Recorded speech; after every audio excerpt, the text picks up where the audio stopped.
आचार्य गुरुवर श्री विद्यासागर जी महाराज की, निर्यापक श्रमण श्री समय योग नियम सुधा समता सागर जी महाराज की, और मंच में विराजमान सभी मुनि वृंदों की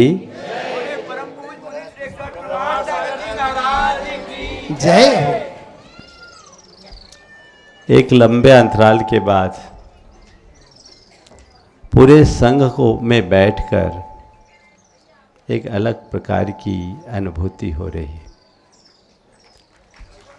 पहले जब कभी भी गुरु चरणों में आना होता था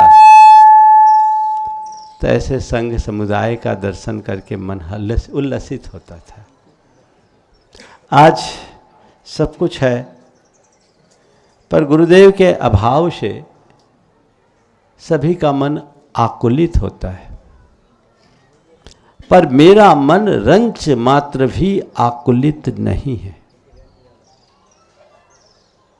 मुझे लगता है कि गुरुदेव का अभाव और उस अभाव का एहसास हमें आकुल करने का कारण नहीं बनना चाहिए, अपितु जिम्मेदारी का एहसास करने का कारण बनना चाहिए।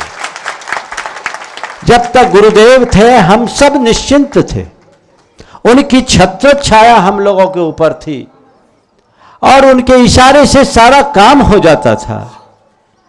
अब वो नहीं है। यह कह कहकर हम अपने आंखों से आंसू बहा लेंगे, लेकिन सच्चे अर्थों में हम उनके चरणों में अपनी भावांजलि अर्पित नहीं कर पाएंगे। अब उनके अभाव का यथार्थ एहसास है तो जिम्मेदारी का एहसास। घर में जब पिता होते हैं तब तक बच्चों के ऊपर कोई जिम्मेदारी नहीं होती, लेकिन लोक में एक कहावत है कि बेटे की काबिलियत का पता बाप के जाने के बाद चलता है।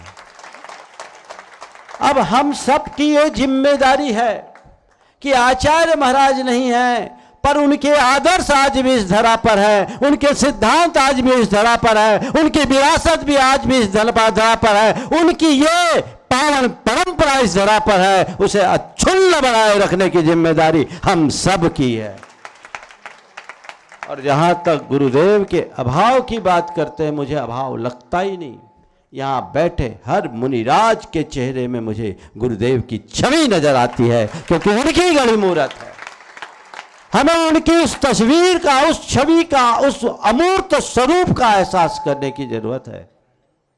और मैं पूरे श्रमण संघ को और आप सबको भी ये कहता हूं, वर्तमान का समय बड़ा गंभीर समय है। कहने को ये एक विपत्ति है, पर मेरी दृष्टि में एक बहुत बड़ा अवसर है। और जो विपत्ति को अवसर में परिवर्तित कर लेते हैं वो बड़ी बड़ी उपलब्धियां अर्जित कर सकते हैं। और संघ में गुरुदेव ने हम सबको जितना दिया है वो बहुत है, पर्याप्त से भी अधिक है। यदि हमने उन सबको रचनात्मक दिशा में नियोजित कर दिया, अपनी क्षमता और प्रतिभा को सही दिशा में लगा दिया, तो मैं कहता हूं गुरुदेव के अनुपस्थिति में भी हम सब वह काम कर सकते हैं जिसकी गुरुदेव ने अपने मन में इच्छाएं रख रखी थी, और उसकी पूर्ति हो जाए। उनके अधूरे कार्यों को पूर्ण करना हम सबकी जिम्मेदारी है। पूरे के पूरे संघ को एकजुट बनाकर शक्तिशाली बनाना ये हम सबकी जिम्मेदारी है। आज तो आया हूँ, बहुत लंबी यात्रा करके आया। कुंडलपुर आने की बात चाह रहा था गुरुदेव के दर्शन के लिए, पर मेरा दुर्भाग्य था रास्ते में ही गाड़ी अटक गई। और पहुँचते पहुँचते जब लगा कि अब तो गुरुदेव के दर्शन का सौभाग्य नहीं मिलने वाला, तो फिर मैं इधर लौट रहा था। जब चर्चा आई तो मैंने ही कहा था कि ऐसी जगह सबको एकत्रित होना चाहिए जहां पूरा संघ आ सके, और आने के बाद चातुर्मासों के लिए अपने अपने ठिकाने जा सके।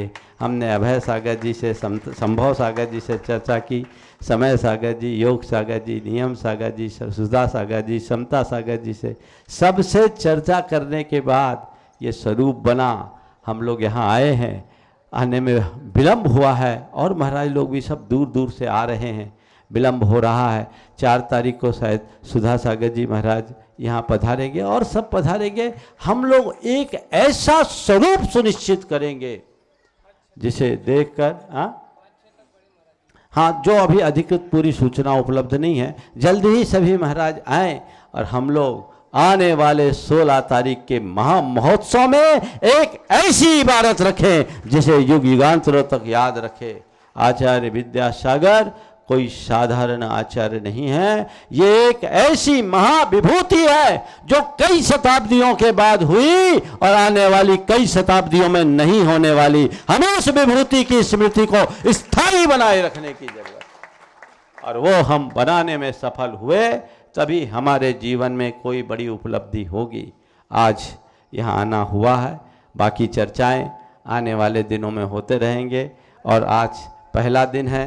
अभी और समय पर यहाँ पर हम लोग हैं, मिल बैठ करके मंत्रणा करेंगे, विचार विमर्श करेंगे। निश्चित विमर्श में बहुत कुछ मिलता है। ये पहला मौका होगा जब गुरुदेव के अभाव में इतना बड़ा संघ उपस्थित होगा और विचार मंथन होगा, तो उस मंथन से निकलने वाला नवनीत अमृत बनकर सारी धरा को उपकृत करेगा, ऐसा हमारा विश्वास है और हमें उसी विश्वास के साथ अपने आप को आगे बढ़ाना है। इस दिशा और दृष्टि से हम सबको बढ़ने की ज़रूरत है। यदि ऐसा करेंगे तो बहुत अच्छा परिणाम होगा। आज महाराजों से मिल करके बहुत अच्छा लगा। प्रणम सागर जी कल मिले थे कुम्हारी में और जब कटनी में थे तो ऐसी बातचीत हुई। हमारा आपका माने महाराज का रास्ता एक ही था। आना हमें 31 तारीख को था, रविवार था और 31 तारीख मेरे लिए विशेष दिन था क्योंकि परम पूज्य गुरुदेव ने 31 तारीख को ही मुझे निर्ग्रंथ रूप दिया था। अच्छी बात, तो हम सोच रहे थे आपके साथ मनाए पर रास्ता में मनाने का मौका मिल गया और आज योग आज का था। बहुत अच्छा लगा। सभी महाराजों ने हम लोगों का जो आत्मीय स्वागत किया उसने हमें अभिभूत किया है और यही प्रेम वात्सल्य संघ की सबसे बड़ी ताकत है। हमारी यही कोशिश होनी चाहिए कि हर साधु के हृदय में एक ही बात हो, वो आचार्य विद्यासागर और उनका संघ। बस संघ को देखे और संघ को सुरक्षित और संरक्षित रखने के लिए अपने हृदय में जिस प्रेम और वात्सल्य की धारा की जरूरत है उस धारा को लेकर के चलेंगे तो हम एक नए इतिहास की रचना करने में समर्थ हो सकेंगे। और हमारे संघ में सभी मुनि योग्य हैं, तत्वज्ञ हैं, प्रतिभावान हैं, अनुभवी हैं, समर्थ हैं। बहुत कुछ संभावनाएं सबके भीतर है। मुझे पूर्ण विश्वास है कि बहुत कुछ अच्छा शीघ्र होगा। अधिक न कहकर मैं यहीं पर विराम ले रहा हूं। बोलिए अहिंसा परमो धर्म की।